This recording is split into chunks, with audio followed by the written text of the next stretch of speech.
Tarehe 30 mwezi wa 4 mwaka 2025 majira ya saa 4 usiku, maeneo ya Baraza la Maaskofu Tanzania Kurasini, Temeke, Dar es Salaam, ilipokelewa taarifa ya kujeruhiwa kwa Padri Charles Kitima ambaye ni katibu wa Baraza la Maaskofu Tanzania.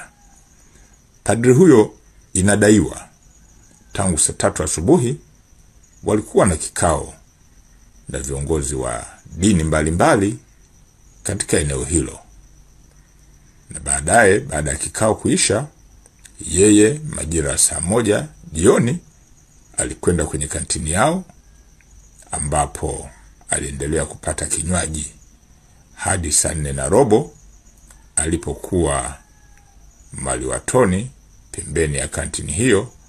Alidai kushambuliwa kichwani na watu wawili. Baadaye alipelekwa hospitali ya Aga Khan kwa matibabu na anaendelea vizuri na matibabu. Mtu mmoja ambaye amefahamika kwa jina la Rauli Mahabi maarufu kama Haraja, mkazi wa Kurasini,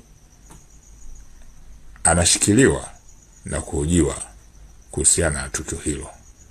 Uchunguzi zaidi wa kina unaendelea ili kubaini wahusika wa tukio hiyo, na hatua kali za haraka zitachukuliwa kuhusiana na tukio hilo.